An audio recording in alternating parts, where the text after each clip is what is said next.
형제 중에서 누가 부모를 모실 것인지는 한 번도 정식으로 정해진 적이 없었다.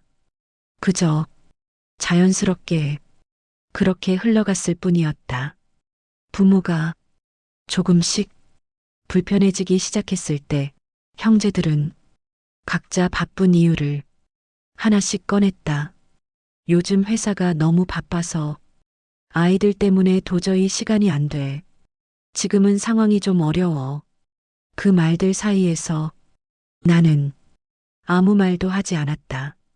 말을 하지 않았다는 이유만으로 사람들은 내가 여유가 있는 줄 알았다. 결국 그날도 내가 먼저 입을 열었다. 그럼 당분간은 내가 모실게. 그 말이 입 밖으로 나오는 순간 이미 결정은 끝난 것이나 다름없었다. 형제들은 안도의 표정을 지었고 누군가는 고맙다는 말을 했으며 누군가는 아무 말도 하지 않았다. 그날 이후 부모는 내 집으로 오게 되었다. 처음엔 잠시라는 생각이었다. 몸이 조금 나아질 때까지만, 상황이 정리될 때까지만. 하지만 그 잠시는 쉽게 끝나지 않았다. 아침에 눈을 뜨면 부모의 숨소리가 먼저 들렸고 하루의 시작과 끝은 자연스럽게 부모를 중심으로 돌아갔다. 형제들은 가끔 연락을 해왔다. 괜찮아? 힘들지 않아? 하지만 그 질문 뒤에는 언제나 다음 약속은 없었다. 도와주겠다는 말은 있었지만 구체적인 행동은 따라오지 않았다. 나는 그걸 애써 이해하려 했다. 다들 각자의 삶이 있고 사정이 있으니까. 하지만 시간이 지날수록 내 삶은 점점 사라지고 있었다.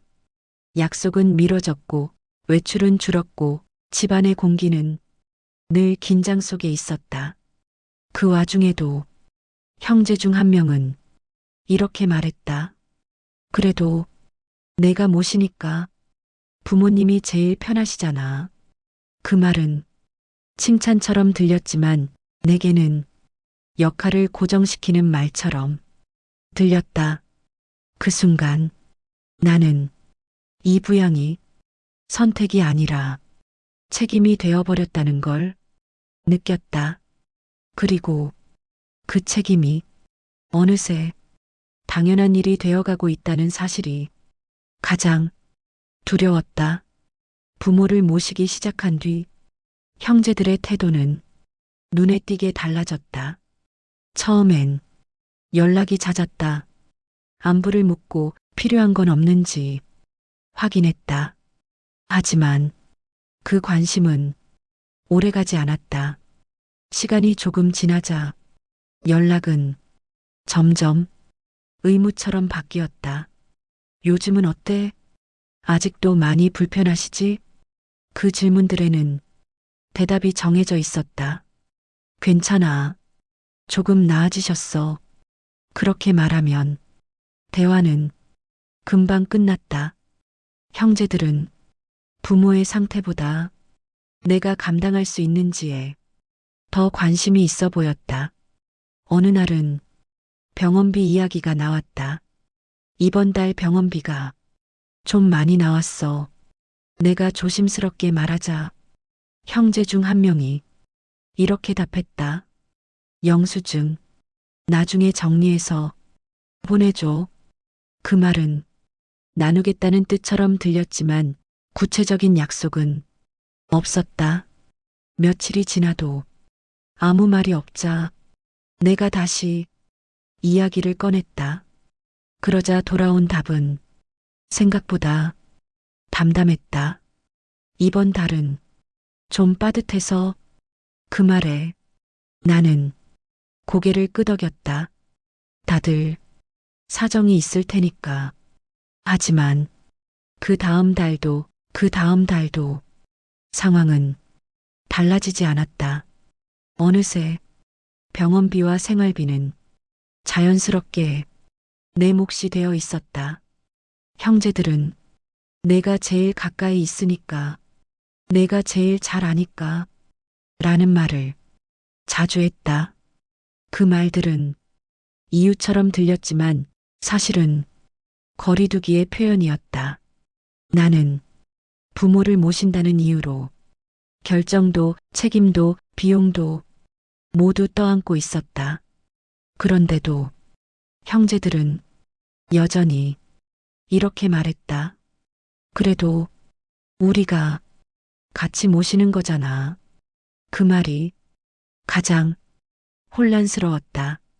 함께라는 말과 현실 사이의 간격이 너무 컸기 때문이다. 나는 점점 말수가 줄어들었다. 불평을 하면 예민한 사람이 될 것 같았고 요구를 하면 계산적인 사람이 될 것 같았다. 그렇게 침묵을 선택하는 사이 형제들의 역할은 더 가벼워졌고 내 역할은 더 무거워졌다. 그때 나는 처음으로 이 부양이 균형이 아니라 기울어진 구조라는 걸 분명히 느꼈다. 그리고 그 구조를 누군가는 깨야 한다는 생각이 조용히 마음속에 자리 잡기 시작했다. 그날은 결국 돈 이야기를 꺼낼 수밖에 없던 날이었다. 병원비가 예상보다 더 나왔고 약값과 간병비까지 겹치면서 내 통장은 빠르게 바닥을 드러내고 있었다. 나는 형제들에게 단체로 메시지를 보냈다. 이번 달은 비용이 좀 커서 나누면 좋을 것 같아. 보내고 나서 한동안 휴대폰을 들여다보고 있었다. 바로 답장이 올 줄 알았지만 생각보다 시간이 걸렸다. 가장 먼저 온 건 짧은 한 줄이었다. 얼마나 나왔는데? 나는 항목별로 정리해서 보냈다. 병원비, 약가, 생활비, 메시지를 보내는 손이 조금 떨렸다. 그 뒤로 잠시 정적이 흘렀다. 그리고 돌아온 답은 내가 예상했던 그 반응이었다. 그렇게까지 비싼 치료가 필요해? 그 문장을 읽는 순간 숨이 턱 막혔다. 부모의 상태를 의심하는 말처럼 들렸기 때문이다. 나는 차분하게 설명하려 했다. 의사가 한 말, 치료 과정, 선택지가 많지 않았다는 점까지. 하지만 설명이 길어질수록 대화는 점점 어색해졌다. 그래도 조금 더 저렴한 방법도 있지 않았을까? 그 말에 나는 한참을 답하지 못했다. 저렴함과 부모의 건강을 같은 선상에 올려놓는 게 너무 잔인하게 느껴졌기 때문이다. 대화는 결국 이런 말로 마무리되었다. 이번엔 내가 먼저 하고 나중에 정산하자. 그 말은 미뤄두자는 뜻이었고 사실상 거절에 가까웠다. 그날 이후 형제들의 연락은 눈에 띄게 줄어들었다. 돈 이야기가 나오면 대화는 빠르게 끝났고 안부만 남았다. 나는 그제야 깨달았다. 부모를 모시는 일은 미담으로 남길 수 있지만 돈을 나누는 일은 계산이 된다는 걸. 그리고 그 계산 앞에서는 형제라는 관계도 쉽게 거리로 변한다는 사실을. 그날 밤 나는 통장을 다시 열어봤다. 숫자는 줄어 있었지만 그보다 더 크게 줄어든 건 형제에 대한 기대였다. 그 기대가 사라지자 마음 한쪽이 이상할 정도로 조용해졌다. 그리고 그 조용함 속에서 나는 이 부양을 어떻게든 다시 정의해야 한다는 생각을 처음으로 분명히 하게 되었다. 돈 이야기를 꺼낸 뒤부터 집안의 공기는 확실히 달라졌다. 형제들은 예전처럼 편하게 연락하지 않았다. 대신 필요한 말만 짧게 전했다. 이번 주말에 잠깐 들를게. 부모님 상태는 어때? 그 말들에는 관심도 있었지만 경계도 섞여 있었다. 마치 선을 다시 긋는 느낌이었다. 나는 돈 이야기를 잘못 꺼낸 건 아닐까? 스스로를 의심했다. 하지만 의심은 오래가지 않았다. 병원비, 약가, 생활비까지 모두 내가 감당하는 상황에서 아무 말도 하지 않는 건 더 이상 선택지가 아니었기 때문이다. 어느 날 형제 중 한 명이 이렇게 말했다. 솔직히 말해서 부모님 모시는 건 내가 제일 잘하고 있잖아. 그 말은 칭찬처럼 들렸지만 내 귀에는 책임을 고정시키는 말로 들렸다. 나는 그 말에 아무 대답도 하지 않았다. 그날 밤 혼자 앉아 생각했다. 왜 부모를 모시는 사람이 모든 부담까지 같이 져야 하는 걸까? 왜 형제라는 이유만으로 역할은 나뉘지 않고 핑계만 나뉘는 걸까? 그 질문들은 답이 없었다. 다음 날부터 나는 일상을 다시 계산하기 시작했다. 언제 병원에 가야 하는지, 누가 약을 챙기는지, 응급 상황이 생기면 어떻게 해야 하는지, 그 모든 계획의 중심에는 늘 나 혼자였다. 형제들은 그 구조를 당연하게 받아들이는 것처럼 보였다. 아무도 뭔가를 하자, 역할을 나누자라는 말을 하지 않았다. 그 침묵이 나를 더 힘들게 했다. 말로 거절당하는 것보다 아무 말 없이 당연해지는 게 더 무서웠다. 그때 나는 깨달았다. 이 부양은 가족의 문제라기보다 관계의 문제라는 걸. 그리고 관계는 말하지 않으면 절대 바뀌지 않는다는 것도. 그날 이후 나는 마음속으로 결심했다. 언젠가는 이 구조에 대해 분명히 말해야 한다고. 그게 부모를 위해서든 나 자신을 위해서든 피할 수 없는 순간이 곧 올 것이라는 걸 이미 느끼고 있었기 때문이다. 돈 이야기를 꺼낸 뒤부터 집안의 공기가 눈에 띄게 달라졌다. 부모는 아무 말도 하지 않았지만 분명 느끼고 있었다. 내가 형제들에게 부담을 주고 있다는 걸. 그 부담 때문에 분위기가 어색해졌다는 걸. 어느 날 부모가 조심스럽게 말했다. 괜히 너한테만 짐이 되는 건 아닌지 모르겠다. 그 말에 나는 괜찮다고 답했지만 마음 한구석이 무거워졌다. 형제들에게 돈 이야기를 꺼낸 이후 연락은 더 줄어들었다. 전에는 안부라도 묻던 전화가 이제는 거의 오지 않았다. 대신 부모 상태가 조금만 나빠져도 이런 말이 먼저 나왔다. 병원은 잘 알아보고 가. 너가 판단해서 결정해. 그 말들은 신뢰처럼 들렸지만 사실은 책임을 넘기는 말이었다. 결정은 항상 내 몫이었고 그 결과 역시 내가 감당해야 했다. 나는 점점 집 밖으로 나가는 게 두려워졌다.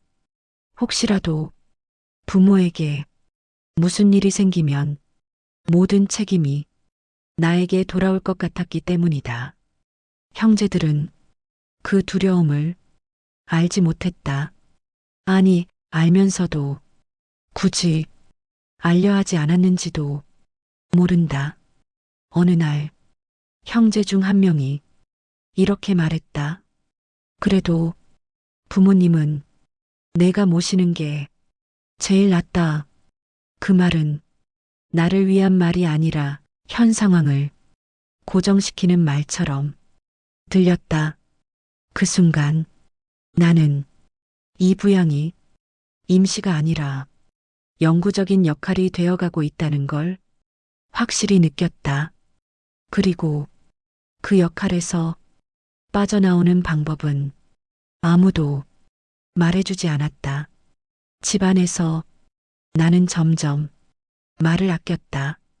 불만을 말하면 관계를 깨는 사람이 될 것 같았고, 참으면 모든 게 당연해질 것 같았다. 그 사이에서 나는 조용히 지쳐가고 있었다. 하지만 아직은 아무도 그 사실을 알아주지 못했다. 부모를 모신 지 반년쯤 지났을 무렵 나는 이 상황이 언제까지 이어질지 처음으로 진지하게 생각하게 되었다. 처음엔 지금만 버티면 되겠지라고 스스로를 달랬다. 몸이 나아지면, 상황이 정리되면 형제들도 조금씩 역할을 나눌 거라고 믿고 싶었다. 하지만 시간이 지날수록 그 기대는 점점 현실과 멀어지고 있었다. 부모의 상태는 크게 나아지지 않았고 내 일상은 완전히 부양 중심으로 굳어졌다. 아침에는 약부터 챙겼고 하루의 일정은 병원과 식사 시간에 맞춰 움직였다. 그 사이 형제들의 연락은 더 뜸해졌다. 가끔 연락이 와도 늘 비슷한 말뿐이었다. 요즘도 많이 힘들지? 그래도 내가 있어서 다행이야.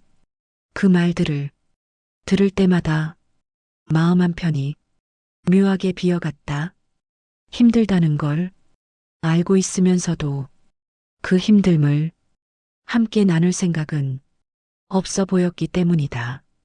어느 날은 부모가 잠든 사이 혼자 거실에 앉아 한참을 가만히 있었다. 집안은 조용했고 그 조용함이 오히려 더 크게 느껴졌다. 그때 문득 이런 생각이 들었다. 만약 내가 아프면 누가 나를 돌봐줄까? 그 질문은 생각보다 무거웠다. 나는 부모를 돌보고 있었지만 정작 나를 돌볼 사람은 아무도 떠오르지 않았다. 그날 이후 나는 형제들에게 조심스럽게 이야기를 꺼내기로 마음먹었다. 도움을 요청하기 위해서가 아니라 이 부양이 지금처럼 한 사람에게만 쏠려서는 안 된다는 걸 알리기 위해서였다. 하지만 그 말을 어떻게 꺼내야 할지는 쉽지 않았다. 괜히 돈 이야기로 흐를까봐, 괜히 서운함만 남길까봐 입을 떼지 못했다. 그렇게 망설이는 사이 시간은 또 흘러갔고 나는 여전히 부모 곁에 혼자 서 있었다. 그때 나는 깨달았다.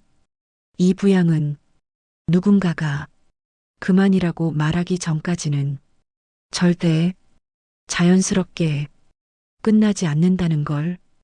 그리고 그 말을 해야 할 사람이 아마도 나라는 사실도 부모를 모시게 된 지 몇 달쯤 지났을 때 나는 처음으로 지쳐 있다는 걸 인정하게 되었다. 몸이 아픈 건 아니었다. 하지만 아침에 눈을 뜨는 게 점점 힘들어지고 있었다. 하루가 시작되면 이미 할 일이 정해져 있었다. 약 챙기기, 식사 준비, 병원 일정 확인, 집 안정리. 그 사이에 내일은 조금씩 뒤로 밀려났다. 형제들에게 도움을 요청해야겠다고 생각한 건 그 무렵이었다. 어느 날 단체 메시지방에 조심스럽게 글을 남겼다. 요즘 부모님 모시는 게 조금 벅차네. 역할을 나눠서 하면 어떨까? 그 문장을 보내고 나서 한참 동안 답장이 오지 않았다. 읽음 표시만 하나둘씩 늘어날 뿐이었다. 잠시 후 형제 중 한 명이 이렇게 답했다. 지금은 상황이 좀 어려워서. 또 다른 형제는 조금 뒤에 이렇게 말했다. 내가 제일 잘하고 있잖아. 그 말들을 보면서 나는 휴대폰을 한동안 내려놓았다. 도움을 요청한 것이 아니라 부담을 인정받고 싶었을 뿐인데 돌아온 건 역할 고정에 가까운 말들이었다. 며칠 뒤 부모의 상태가 조금 나빠졌다. 병원에 다녀온 날 나는 다시 형제들에게 연락했다. 이번엔 진짜 도움이 필요해. 그 말에 형제들은 각자의 방식으로 반응했다. 누군가는 위로의 말을 했고 누군가는 다음에 보자는 말을 했다. 하지만 당장 와주겠다는 사람은 없었다. 그날 밤 나는 부엌에 앉아 한참을 가만히 있었다. 왜인지 눈물이 나지 않았다. 그저 이 상황이 앞으로도 계속될 것 같다는 생각에 마음이 텅 비어버린 느낌이었다. 그때 처음으로 이런 생각이 들었다. 혹시 이 역할에서 나는 빠져나올 수 없는 걸까? 그 생각은 두려움으로 바뀌었고 그 두려움은 점점 확신처럼 굳어지고 있었다. 부모를 모신다는 이유로 나는 형제가 아니라 담당자가 되어 있었다. 그리고 그 사실을 가장 먼저 인정한 사람이 바로 나 자신이라는 게 가장 아팠다. 그날은 아주 사소한 일에서 시작되었다. 부모가 밤새 잠을 설쳤고 아침에 몸이 더 불편하다고 말했다. 나는 병원에 가야 할 것 같다고 형제들에게 단체로 메시지를 보냈다. 잠시 뒤 답장이 왔다. 이번 주는 시간이 안 돼. 다음 주쯤이면 괜찮을 것 같은데. 내가 이미 모시고 있으니까 이번에도 내가 가주면 안 될까? 그 문장들을 읽는 동안 나는 휴대폰을 쥔 손에 힘이 들어갔다. 이번에도라는 말이 너무 쉽게 적혀 있었기 때문이다. 나는 결국 부모를 모시고 혼자 병원에 다녀왔다. 대기실에서 번호표를 들고 앉아 문득 이 장면이 언제부터 익숙해졌는지 생각해 보았다. 누군가와 교대로 하자는 말은 이제 아무도 하지 않았다. 병원비 계산을 하면서 나는 계산대 앞에 서서 잠시 멍해졌다. 이 모든 과정이 너무 자연스러워져 있었기 때문이다. 집으로 돌아오는 길에 형제에게서 메시지가 왔다. 병원은 잘 다녀왔어? 그 짧은 문장이 이상하게 나를 더 지치게 했다. 잘 다녀왔는지를 묻는 사람과 다녀온 사람이 명확히 나뉘어 있다는 사실이 그제야 선명하게 느껴졌다. 그날 밤 나는 부모가 잠든 뒤에도 한참을 거실에 앉아 있었다. 이 부양이 언제부터 내 몫으로 굳어졌는지, 어느 순간부터 당연한 일이 되어버렸는지 정확한 시작은 기억나지 않았다. 하지만 분명한 건 이제 형제들에게서 가치라는 말이 사라졌다는 사실이었다. 그 말이 빠진 자리에는 침묵과 회피만 남아 있었다. 나는 처음으로 이렇게 생각했다. 이대로 가면 부모를 모시는 사람은 나로 고정되고 형제들은 점점 관객이 될 거라는 생각. 그리고 그 구조는 누가 먼저 문제 삼지 않으면 절대 바뀌지 않을 거라는 걸 알고 있었다. 그날 밤 나는 마음속으로 결심했다. 이제는 다음 단계로 넘어가야 한다고. 누군가는 이 부양에 대해 정리해서 말해야 한다고. 그 역할이 또다시 내가 될 수밖에 없다는 사실이 씁쓸했지만 피할 수 없다는 것도 이미 알고 있었다. 부모를 모신 지 시간이 꽤 흘렀을 무렵 형제들 사이의 분위기는 더 미묘해졌다. 이제는 부모 이야기를 꺼내는 것 자체가 조심스러워졌다. 내가 먼저 상황을 설명하면 형제들은 짧은 반응만 보였다. 그래, 알겠어. 내가 판단해서 해. 그 말들은 믿어준다는 뜻처럼 들렸지만 사실은 더 깊이 관여하지 않겠다는 선언에 가까웠다. 어느 날은 부모의 상태가 눈에 띄게 나빠졌다. 밤에 잠을 설치고 낮에는 기운이 없어 누워있는 시간이 늘어났다. 나는 형제들에게 그 사실을 알렸다. 요즘은 혼자 두기가 조금 걱정돼. 잠시 뒤 답장이 왔다. 그럼 요양원도 생각해봐야 하지 않을까? 그 말은 의외로 쉽게 나왔다. 마치 미뤄둔 선택지를 이제야 꺼낸 것처럼 담담했다. 나는 그 문자를 보고 한참을 답하지 못했다. 요양원이라는 단어는 그동안 아무도 먼저 꺼내지 않던 말이었다. 그건 부모를 더 이상 집에서 모시기 어렵다는 인정이었고 지금까지의 생활이 한계에 왔다는 선언이기도 했다. 나는 부모의 얼굴이 떠올랐다. 이 집에 와서 조심스럽게 앉아있던 모습, 미안하다는 말을 자주 하던 표정, 그 얼굴을 다시 낯선 공간에 놓아야 한다는 생각에 가슴이 무거워졌다. 형제들은 이어서 이렇게 말했다.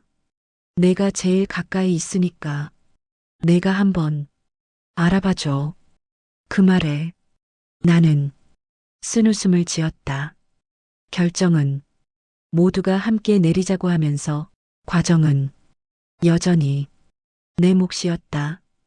요양원을 알아보고 상담을 받고 서류를 준비하는 동안 형제들은 멀리서 의견만 보탰다.